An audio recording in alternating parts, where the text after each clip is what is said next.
kula niku prihatin nek disebat terus diken matur ngeten iki apa maneh bahasane mau itu hasanah. Temriki kathah ingkang sepuh-sepuh, kathah ingkang langkung layak, langkung patut. Kula tasih kemutan wonten setunggal tiyang niku matur dhateng Hamdun Al-Qassar. Hamdun Al-Qassar menika muassisul mulamatiyah, yakni qudwatut thariqah mulamatiyah as-sufiyah. Hamdun Al-Qassar termasuk salah satu murid terbaik dari sekian banyak murid terbaik yang dimiliki oleh Ishaq bin Rahuyah.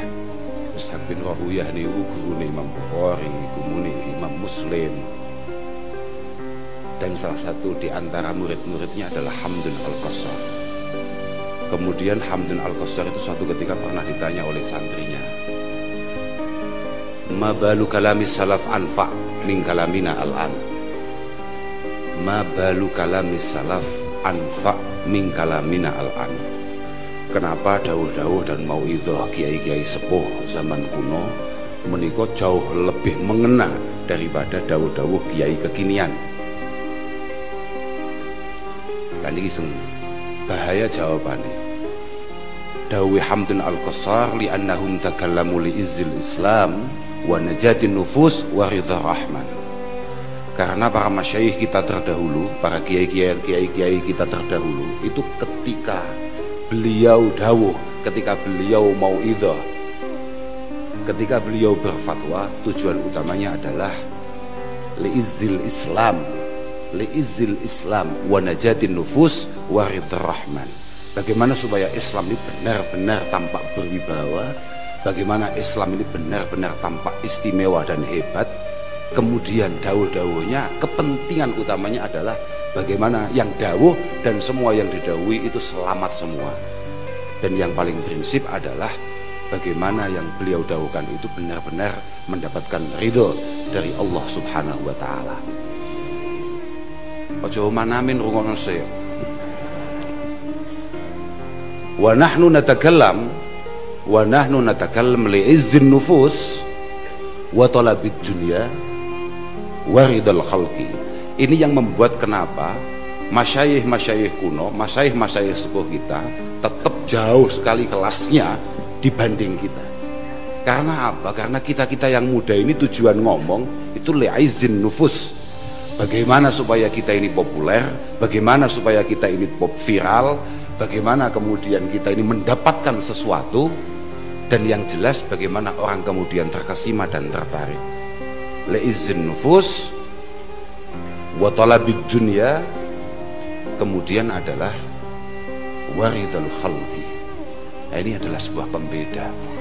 Itulah kenapa kemudian Sayyidina Umar pernah meriwayatkan satu hadis dari Rasulullah sallallahu alaihi wasallam mengatakan, inna akhwafa ma akhafu ala ummati kullu munafikin alimil lisan.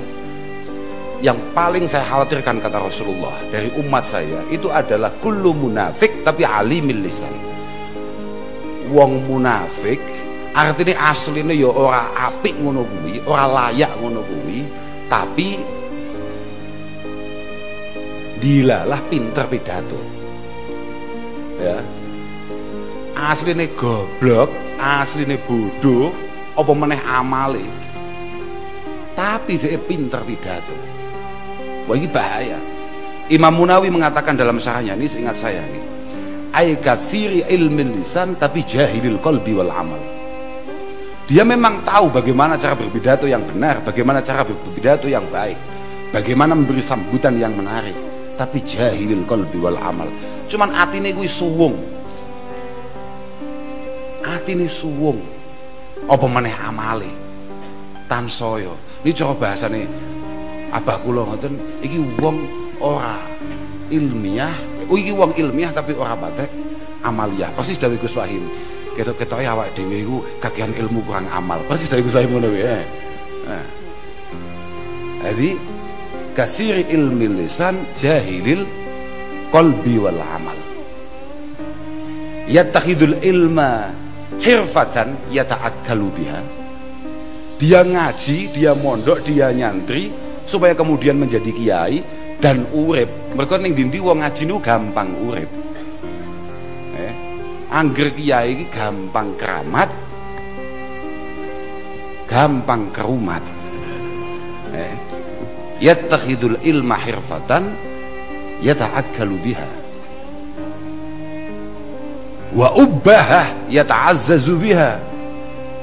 Dan juga semua keilmuan yang ia miliki hanya untuk bangga-banggaan, untuk gumede-gumedean, untuk sombong-sombongan. Yad'u ilallahi ta'ala wa yafirru huwa minhu. Omongane, sambutane, gayane kaya ajak-ajak wong sakake-ake supaya nang Allah Subhanahu wa taala, sedangkan dia sendiri wa yafirru huwa minhu. Wong kabeh diajak ning pangeran, kabeh diajak ngaji, kabeh diajak mondok, kabeh diajak dadi santri, tapi hakikatnya dia sendiri berlari sejauh-jauhnya dari apa yang ia bicarakan. Nah, itu yang paling berbahaya. Makanya mugi-mugi para masyayikh kita ingkang tasih sami sugeng wonten dinten menika estu-estu dipun paringi kesehatan kalian Allah Subhanahu wa taala. Niki penting saestu, Pak. Karena kata Salman Al-Farisi as-sahabil masyhur, beliau mengatakan la yazalun nas bi khair ma baqiyal awal hatta yata'allam al-akhir. Kita sedaya niki, Pak, tiyang bodho-bodho kula panjenengan ngeten niki dalam kondisi baik-baik saja, dalam kondisi aman-aman saja. Pokok ma baqiyal awal hatta yata'allam al-akhir. Pokok selama sepuh-sepuh niku tasih sugeng, dan kemudian kita yang masih hidup masih mau terus mengaji kepada beliau-beliau.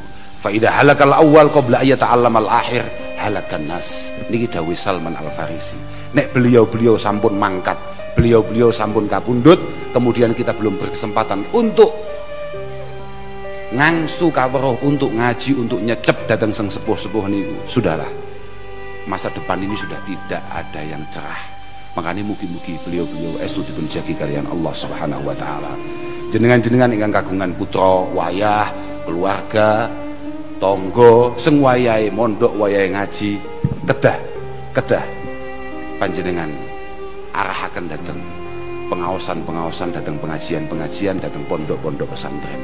Saestu niku jenengan kabeh niku santri NU, jenengan ngomong nih carane gedhekne NU tidak ada lain kecuali memastikan bahwa pondok-pondok pesantren Muktabar itu benar-benar terjaga kelangsungannya, dan itu adalah tanggung jawab kita bersama. Sami mawon kula kinten pondok napa namine niki Makbul, pondok Makbul niki sami mawon kalih teng griya kula masih bentuke kaya ngeten iki anak kiai lho, Pak. Artosnya nggih wonten tempat pendidikan teng griya kula. Sami mawon. Artinya kula tasih emot. Abah kula niku di setiap kesempatan beliau selalu ndawuhne datang para alumni, datang para mutaharrijin bahwa keberadaan pondok ini adalah sebuah turas daripada Romo Kiai Jazuli. Ini tengah kula nih. Ini tengah kula. Yang diberikan kepada umat. Artinya pondok ini bukan milik kami, bukan milik saya, bukan milik anak-anak saya, bukan milik keponakan saya, tapi pondok ini adalah milik panjenengan sedaya. Wa kadzalik pondok Makbul niki. Pondok Makbul niki nggih hayatuhu wa mamatuhu nggih bi aidikum. Mau berlangsung atau tidak pondok niki napa diri panjenengan alumni-alumni niki. Pokok selama panjenengan masih siap untuk kemudian mengirimkan putra putri panjenengan datang pondok niki, dipastikan tinggalane para masyayikh wonten Al Makbul menika insyaallah mampu bertahan min yaumina hadza ila yaumil qiyamah. Sampeyan iso duwemen kambek Mbah Yai Muhsin, putra-putra sedaya, tapi belum tentu sampean mampu mencetak anak, mendidik anak untuk kemudian memiliki hati, memiliki pikiran yang sama dengan panjenengan. Haestu niku. Makanya mugi-mugi sepindah malih mugi-mugi putra wayah kita sedaya estu-estu didadosaken santri sing wantek kalian Allah Subhanahu wa taala. Dados lari-lari sing semen remen ngaos, remen dateng ulama, remen dateng pondok pesantren, remen dateng kiai. Nggih niki Ini adalah sebuah hal yang sangat penting. Kula kinten dugi tempat-tempat model ngeten iki mboten enten lintu kecuali bagaimana kita membangun atau memperkuat mahabbah bainana wa baina masyayikhina. Lah napa sing badhe kita angsali ngeten iki? Nek pun masyayikh mboten enten utawa paling mboten kaya ngeten iki. Harusnya kita semua di sini kan bisa mendengarkan dawuh-dawuh daripada Mbah Yehuda. Kondisi Mbah Yehuda kanten kesehatan, mboten imkan. Kemudian jenengan kedah panggih sing nom-nom sing muskilati kados kala wau. Bahaya lho Pak, kiai nom-nom niku bahaya tenan. Bahaya tenan. La ya'ti 'alaikum zaman illa wa huwa asyarru mimma kana qablah. Tidak ada masa di mana generasi berikutnya pasti lebih buruk daripada generasi sebelumnya. Pasti. Niki dawuh Abdullah bin Mas'ud radhiyallahu taala anhu. Amma inilah wa'ayinu anna amiran khairum min amir wala aman khairum min am. Ingat, saya tidak mengatakan bahwa ada presiden lebih baik daripada presiden yang lain atau ada tahun lebih baik daripada tahun yang lain. Tidak. Mboten enten kok. Zaman semono Abdullah bin Mas'ud bahas hashtag jik enak zamanku toh, tidak ada. Tidak ada. Walakin fuqahaukum wa ulamaukum yadhhabun. Permasalahannya masyayikh kita, kiai kita satu persatu dipanggil oleh Allah Subhanahu wa taala. Pancen kiai gawane ngono Pak, rodok gak patek awet. Kiai pancen gawane ngono, sing awet kan modele koyo jenengan-jenengan ngeten iki. Walakin fuqahaukum wa ulamaukum yadhhabun. Summa la tajiduna minhum khalafa. Kemudian kita semua tidak mendapatkan, tidak menemukan pengganti yang layak. Khalaf niku bedane kambek khalfun. Kalau khalaf itu biasanya adalah pengganti-pengganti yang istimewa. Tapi kalau khalfun itu biasanya nggih pengganti sing sangat tidak menarik. Biasanya begitu. Lah ngoten angele kiai wis top, kiai yang sangat luar biasa, dedikasinya untuk ilmu, untuk khidmah, tapi kemudian wal iyadbillah lilalah kersane ngalah tidak mampu mencetak generasi berikutnya yang kalibernya boten adoh-adoh saking ramane. Fayuftuna fil umur bidununihim, fayuftunal umur bidununihim fayaslimunal islam wa yahdimuna. Kemudian ada kiai-kiai muda yang kita paksakan untuk naik, kemudian memberikan sambutan, memberikan fatwa, memberikan arahan. Pada akhirnya arahan ini semuanya hanya akan berakibat sangat buruk untuk Islam, yang membuat Islam tampak lemah, tampak tidak muktabar. Lempancen nggih lho. Pancen wong kelas Mbah Kanjeng Nabi mohon nggih pun mengingatkan kita semua. An Abi Sa'idin Al-Khudri radhiyallahu taala anhu an Rasulillah sallallahu alaihi wasallam annahu qala. Beliau ndawuhne yakbidullahu ulama wa yakbidul ilma ma'ahum. Satu persatu kiai kita dipanggil oleh Allah Subhanahu wa taala dan secara otomatis keilmuan beliau ya dibawa pulang. Fatan syau ahdasun yanzu ba'duhum ala ba'din nazwal air. Fatan syau ahdasun yanzu ba'duhum ala ba'din nazwal air. Maka muncul ketika kiai-kiai sudah pada wafat, muncullah tokoh-tokoh muda. Lebih bahaya berat. Ini tegas nih. Tokoh-tokoh muda sing omongannya nyebabi awake dhewe ku ora tambah rukun, ora tambah adem, ora tambah ayem, omongannya nyebabi ade tambah geger. Dan yang paling berbahaya ketika generasi itu datang, wa kana syekh fihi mustad'afan, wa kana syekhu fihi mustad'afa. Dan ketika generasi itu datang, seringkali ketika tokoh-tokoh muda mulai bermunculan, tololnya tokoh-tokoh muda tadi adalah kemudian tidak lagi memiliki respek, tidak lagi memiliki etika yang benar ketika menghadapi para sesepuh. Ngerasa dia luweh paham, luweh ngerti, merasa dia lebih maju, lebih segalanya. Wah, ini bahaya. Makanya kados kula aturaken wau, monggo panjenengan-panjenengan sebagai para santri bertanggung jawab penuh untuk memastikan bahwa kesantrian ini tidak boleh hilang. Jangan sampai kemudian kita kehilangan generasi santri. Dengan cara apa? Ya tadi itu, memastikan bahwa pondok-pondok kayak Al-Makbul, pondok-pondok muktabar yang ada niki estu tetap eksis, bagaimana tetap bisa hidup dengan diisi oleh putra putri panjenengan sedaya. Mugi-mugi kita sedaya tansah pinaringan taufik hidayah inayah saking Allah Subhanahu wa taala.